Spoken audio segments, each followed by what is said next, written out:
Bismillahir-Rahmanir-Rahim.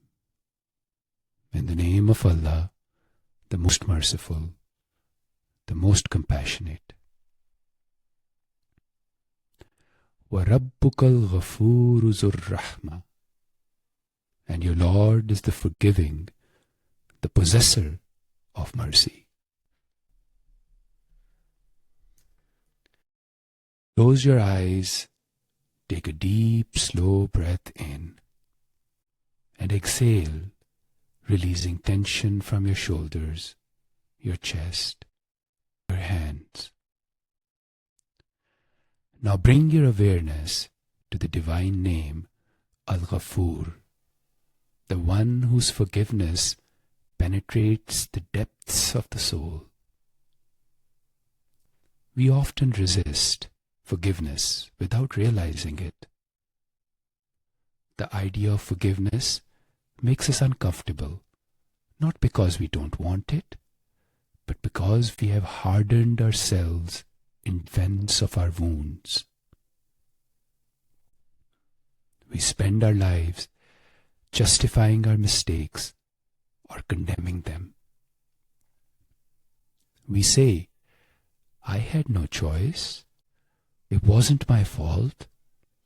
I did what I had to.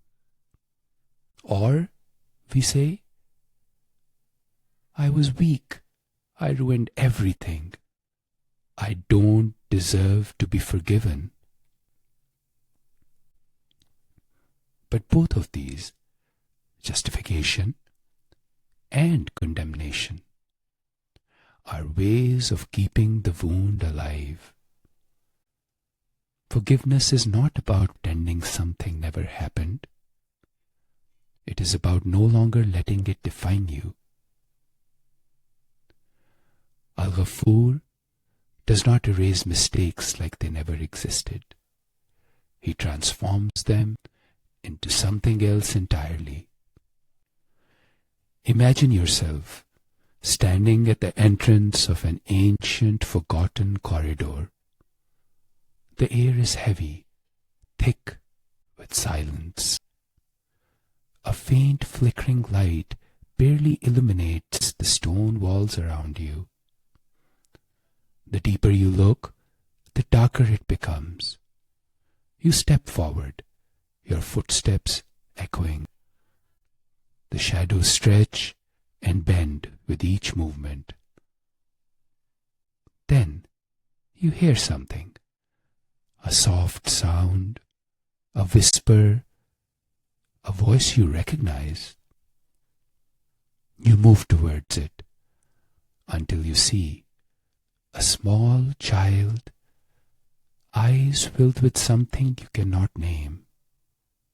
Shame, exhaustion, despair. The child has been there for a long time.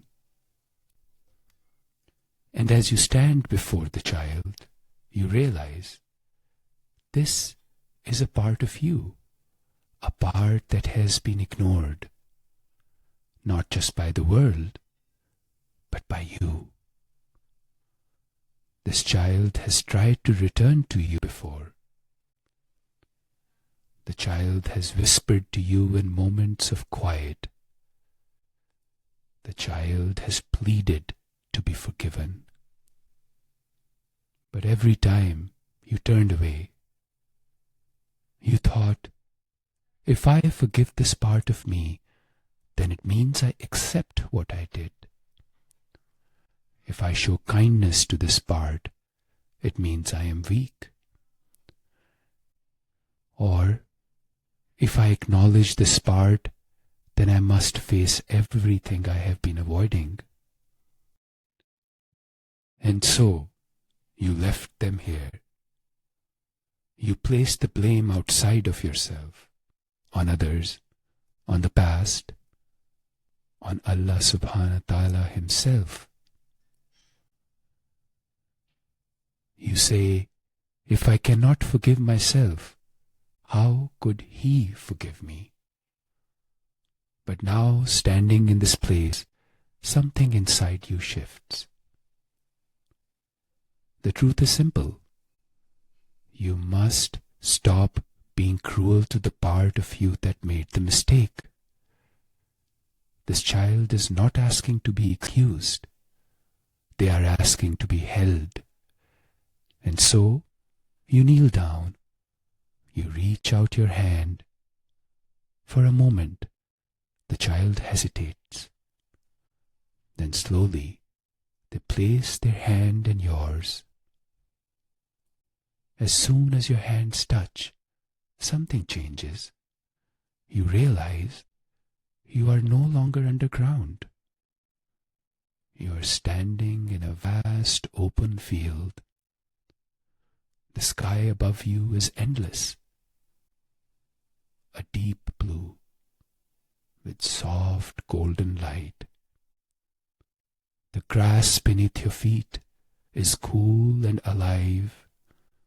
The wind moves gently, carrying the scent of earth and new beginnings. You inhale, and for the first time in a long time, your breath feels full. The child beside you breathes too.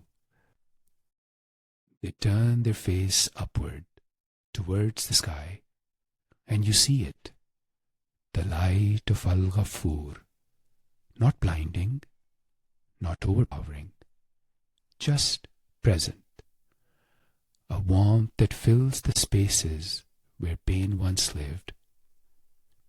And in that moment, you realize the weight you have been carrying was never yours to hold alone. When you learn to forgive yourself, you learn to forgive others. The people who once hurt you, the ones you could never understand, you see them maybe a little differently now. Because Al-Ghafoor does not erase the past, he transforms it into wisdom. And when you forgive, you create harmony. The ones you release from blame begin to soften towards you.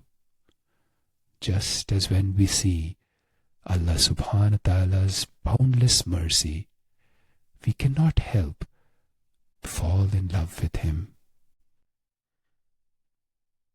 Rumi says, "Do not despair of your mistakes, for they are the cracks through which light enters."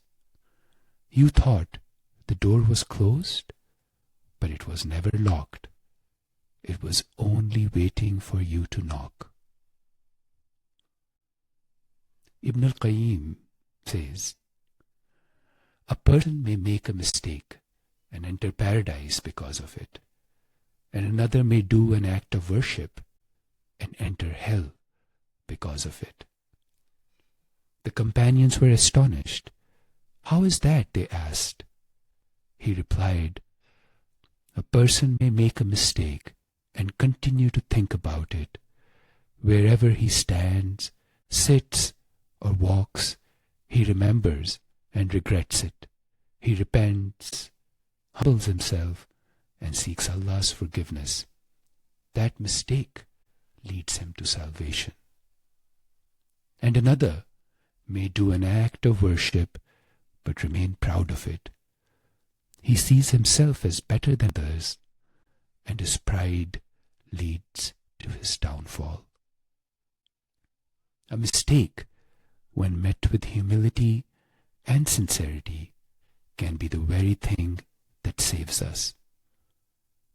Now, as you prepare to return to your day, take these truths with you. Realize them. We resist forgiveness because we are protecting our wounds. You do not need to justify or condemn your past. You only need to release it. Your deepest mistakes do not define you. When you forgive yourself, you will learn to forgive others. Divine mercy transforms regret into wisdom and pain into light. And when you forget, when you lose yourself in old wounds, in regret, in pain, know that the moment you turn back, you will find mercy waiting. The door is never locked. It is always open. Al-Ghafoor.